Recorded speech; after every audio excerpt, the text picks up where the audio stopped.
Iran is calling for an oil embargo that is going to raise your gas prices. Debunked! That's not true in any way, shape, or form. Let's just look at OPEC's response to Iran. Okay. Yeah, makes sense. Iran doesn't lead OPEC. This is the amount of oil they have compared to all of the other OPEC nations. All Iran can do is offer suggestions, but they don't have the lead. You know who does? Yeah, Saudi Arabia. Who led the oil embargo of 1973? King Faisal of Saudi Arabia. I know there's an influencer saying that Iran can actually sway all of OPEC to do something, but no, they can't. They don't have a fraction of the power of Saudi Arabia in the Middle East. That's why Iran hates them so much. Saudi Arabia is playing nice with Iran right now because of all of the economic uncertainty, and they don't want to get screwed, especially with the price of oil that keeps going down. But they are in no way ever going to be on the same team because Saudi Arabia sides with the US. Saudi Arabia's very currency, the rial, is pegged to the US dollar. In fact, the only Gulf country that has not pegged their currency to the dollar is Kuwait. It also makes hundreds of billions of dollars every year because of the petrodollar. Right now, the dollar has gotten very expensive. There is a dollar shortage in the world. But you know which countries don't have that much of a dollar shortage?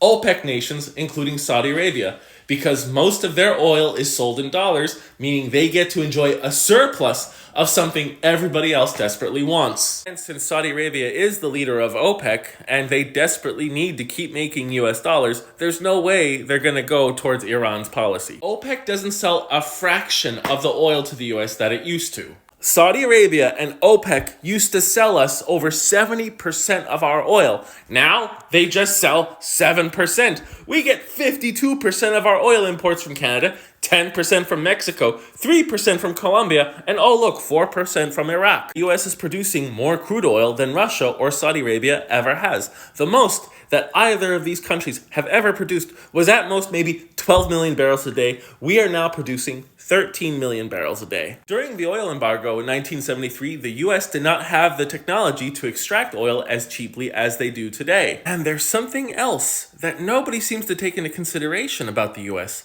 is that now we've become a major oil exporter. This is a chart of US exports of oil per day in millions of barrels. And you can see since 2010, we've started exporting a lot of it. Now we are exporting about 5 million barrels per day. Did we export anything like that during the oil embargo? Nope. So the United States doesn't rely on OPEC for their oil. Europe does. China and India certainly do. And an oil embargo would hurt Europe, but it would also hurt India. India supports Israel, an oil embargo to India would definitely get them angry at Iran, especially since Iran wants to have a good trading relationship with that country. Do you know about shale? It's a rock that's becoming one of the US's main sources of crude oil production. We have one of the largest reserves of shale in the world, and back then in 1973, it was too expensive to extract from. But as the technology progressed, that was no longer the case. And the Exxon CEO just said that the tech advances could double our current shale output. And then there is what Mr. Global does, who's the TikTok expert on oil. He goes to old wells that are considered dead, and then he brings them back to life. There is an entire emerging industry that is doing this. So even if there was an oil embargo passed by OPEC, it would probably be a suicidal move, since the US would just start investing tens of billions of more dollars every year into improving shale technology and bringing dead wells back to life. And you would most likely see our exports skyrocket. The world is a completely different place than it was 50 years ago. And the tactics that would have worked against the US economy back then don't work today.